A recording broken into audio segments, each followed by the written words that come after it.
Assalamualaikum warahmatullahi wabarakatuh. Hai semuanya. Pertama-tama marilah kita panjatkan puji syukur kehadirat Allah Subhanahu wa taala yang telah memberikan kita nikmat kesehatan dan kesempatan sehingga kita dapat berkumpul di tempat ini. Pada kesempatan kali ini, izinkan saya mempresentasikan materi tentang meyakini kitab-kitab Allah Subhanahu wa taala.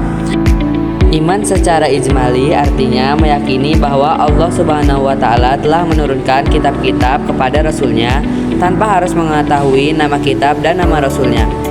Iman secara tafsili artinya mengimani Al-Quran dan hadis yang menyebutkan kitab-kitab Allah Subhanahu wa taala secara terperinci, seperti nama Rasul penerimanya, nama kitab, dan lain sebagainya. Selanjutnya, pengertian iman kepada kitab-kitab Allah Subhanahu wa taala. Iman secara bahasa yaitu pengakuan al-ikrar yang melahirkan sikap menerima, al-qabul, dan tunduk, al-inzian. Iman secara istilah membenarkan dengan hati, mengikrarkan dengan lisan, dan membuktikannya dengan perbuatan.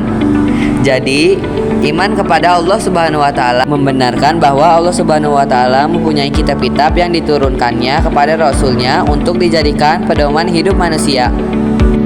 Pengertian kitab-kitab dan suhuf Allah Subhanahu wa taala. Yang pertama, kitab, yaitu wahyu Allah Subhanahu wa taala yang diturunkan kepada para rasulnya sebagai pedoman hidup bagi umat manusia. Kitab-kitab ini berisi ajaran-ajaran yang mengatur makhluknya. Yang kedua, suhuf. Suhuf adalah wahyu Allah Subhanahu wa taala yang disampaikan kepada para rasul tapi masih berbentuk lembaran-lembaran yang terpisah. Nabi yang menerima suhuf adalah yang pertama Nabi Ibrahim alaihissalam dan Nabi Musa alaihissalam. Namun lembaran-lembaran hilang dan tidak diketahui isinya. Kitab-kitabnya yang pertama ada Taurat, yaitu diturunkan kepada Nabi Musa alaihissalam yang berbahasa asli Ibrani.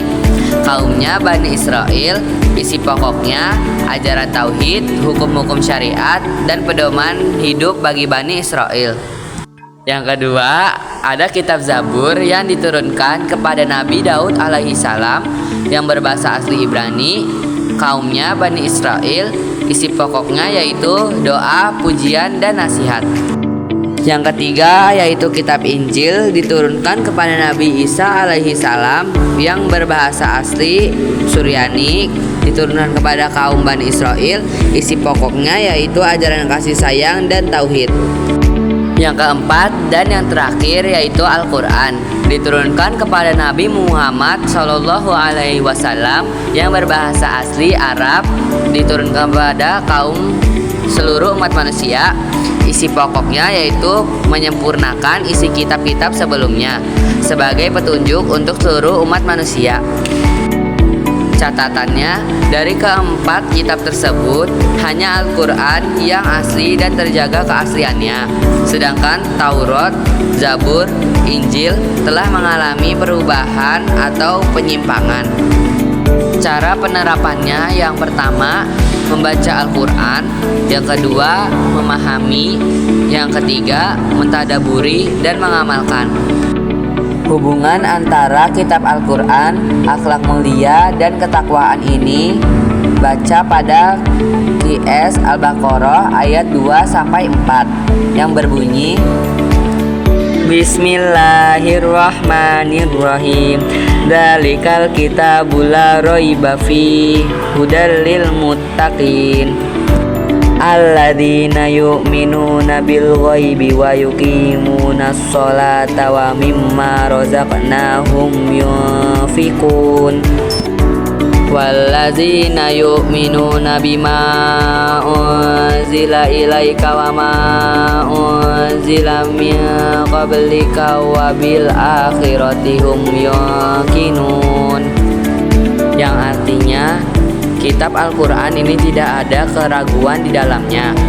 Ia merupakan petunjuk bagi orang-orang yang bertakwa, yaitu orang-orang yang beriman pada yang gaib, menegakkan sholat dan menginfakkan sedikit rezeki yang kami anugerahkan kepada mereka, dan mereka beriman kepada Al-Quran diturunkan kepadamu, Nabi Muhammad SAW, dan kitab-kitab suci yang sudah diturunkan sebelum engkau, dan mereka yang yakin adanya akhirat. Menjadi generasi pencinta Al-Quran adalah kewajiban kita sebagai generasi penerus Muslim.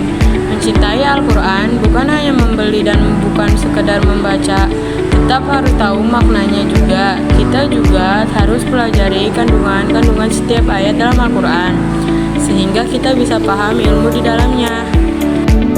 Setelah memahami artinya, tahapan berikutnya adalah menaburinya, yaitu merenungkan maknanya dan membangun kesadaran dalam diri agar terdorong untuk mengamalkannya dalam kehidupan sehari-hari.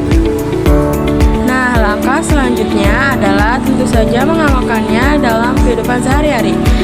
Dalam suatu hadis diriwayatkan, Imam Ahmad dijelaskan bahwa puncak dari pengamalan Al-Quran dalam kehidupan adalah akhlak yang mulia. Sementara akhlak mulia adalah cerminan orang yang bertakwa. Hubungan dengan umat yang beriman kepadanya, kitab yang terdahulu. Di dalam Al-Quran, umat yang beriman kepada kitab terdahulu disebut dengan ahli kitab. Keyakinan terhadap kitab-kitab yang diturunkan pada Rasul terdahulu, mereka adalah umat yang Yahudi yang beriman pada kitab Taurat dan umat Nasrani yang beriman kepada kitab Injil. Hikmah beriman kepada kitab Allah Subhanahu wa taala. 1. Memperkuat keimanan kepada Allah Subhanahu wa taala. 2. Mengetahui dan bagaimana berperilaku yang baik dan benar dalam kehidupan sehari-hari.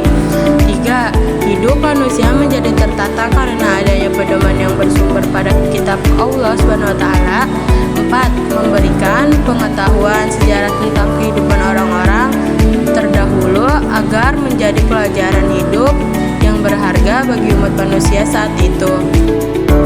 Kesimpulannya, iman kepada kitab-kitab Allah adalah rukun iman ketiga yang wajib diimani. Kitab-kitab Allah berfungsi sebagai pedoman hidup manusia dan membawa ajaran yang mulia untuk kebahagiaan di dunia serta akhirat. Sekian dari kelompok kami. Jika ada kesalahan baik perkataan, mohon dimaafkan. Wassalamualaikum warahmatullahi wabarakatuh.